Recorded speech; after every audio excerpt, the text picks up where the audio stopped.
Magandang gabi po sa inyo lahat, mga minamahal kong mga tagapakinig, mga kapatiran sa ating Panginoong Hesukristo. Ngayon po ay babahagi ko kung nasaan nga ba ang paraiso.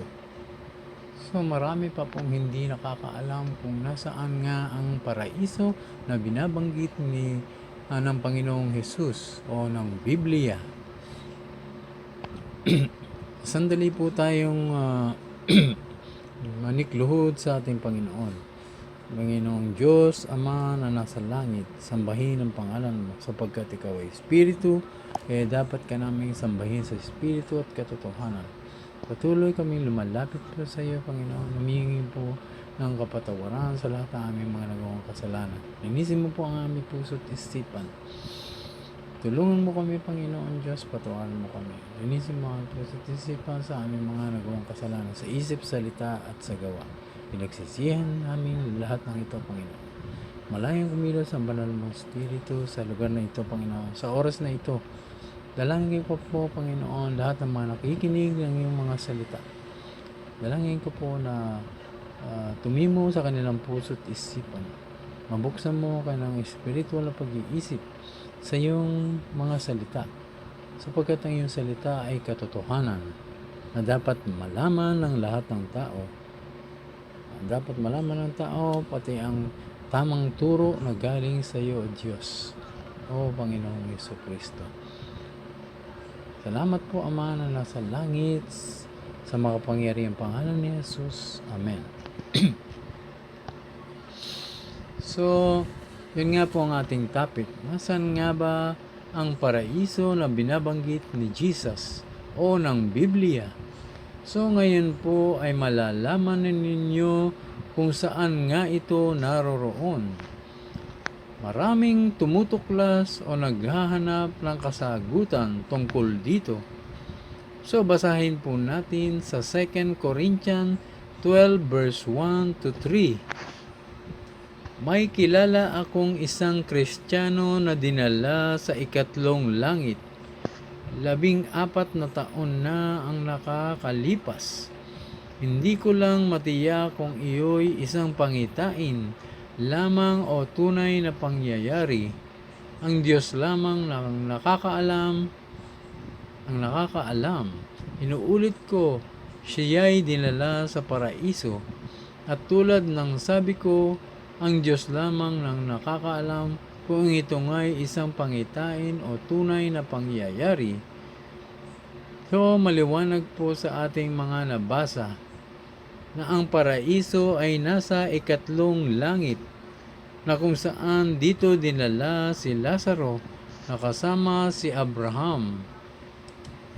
Naalala niyo po ba si Lazaro at ang mayaman nang sila'y mamatay?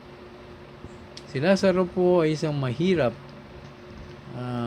isang pulubi, at puro sugat po ang kanyang mga buong halos katawan.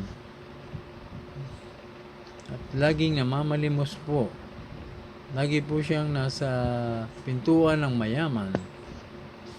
Ang mayaman na hindi po marunong tumulong at nananagana sa lahat ay napunta po sa Hades sapagkat siya po ay hindi tumutulong. Hindi niya iniintindi ang mga mahihirap o nakatulad ni Lazaro. So doon po siya sa Hades pinapahirapan. Doon po siya napunta. Doon po napupunta ang mamasasamang tao. Dahil napakainit sa lugar na ito, ang Hades po. Ang kamanghamanghang pangyayaring ito ay halos napakalapit lang ng paraiso sa Hades. Ang namamagitan dito ay ang bangin na napakalalim na binabanggit dito. Ngayon, kung nasa ikatlong langit ang paraiso, edi magkatabi lang sila ng Hades. Ito po ay napakahiwaga na mahirap unawain ng kahit sinong tao, maliban lamang kung siya'y may Kasama niya ang banal na Espiritu Santo. May mga bagay na talagang lihim ang ating Diyos na sa huling paghuhukom lamang po natin malalaman o mauunawaan.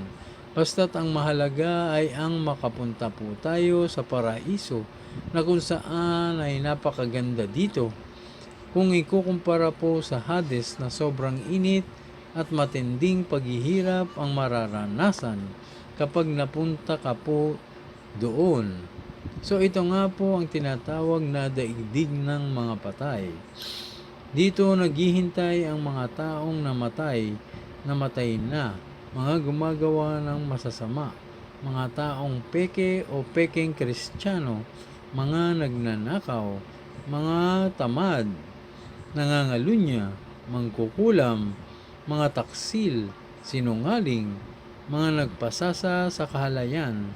Ito po ang mga nanonood ng mga malalaswang palabas o nakikipagtalik ng hindi pa kasal o nakikipagtalik sa kapwa lalaki o babae, mga pumapatay o nagpapapatay o panglait sa kapwa at hindi marunong tumulong o gumawa ng mabuti sa araw-araw sa kanilang kapwa. So pag-isipan po nating mabuti na ang buhay natin ay maikli lang po.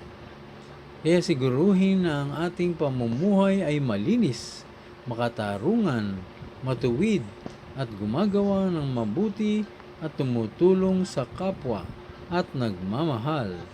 At higit sa lahat, manalig at mahalin natin ang ating Diyos ng buong puso, buong lakas, buong kaluluwa at buong pag-iisip. So kapag mahal po natin ang Diyos, ang ating Diyos ay palagi nating iniisip ang kanyang mga salita, ang mga ginawa niyang kabutihan sa atin, upang masunod natin siya sa pamamagitan ng Espiritu Santo. Kaya habang buhay pa po tayo ay mamuhay tayo ng may kabanalan na maraming nagawang kabutihan na magagamit natin ang mga ito sa huling paghuhukom, na sigurado tayong makakapasok sa kaharian ng Diyos.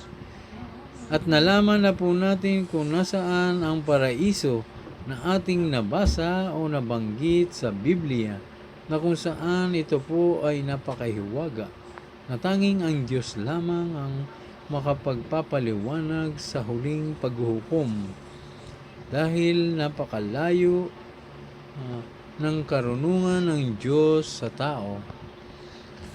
So sa ating nabasa, ang aking ipinahayag, naway ito po ay nagbigay sa inyo ng tamang kaalaman tungkol po sa ating Diyos, sa kanyang salita. Ang salita po ng Diyos ay ang katotohanan na dapat malaman ng tao upang hindi po siya mailigaw ng mga maling turo. Okay? Maraming salamat po at magandang gabi po sa inyo lahat. Magpalain po kayo ng Diyos Ama, ng Anak, at ng Banal na Espiritu Santo. Amen. God bless po. Ingat.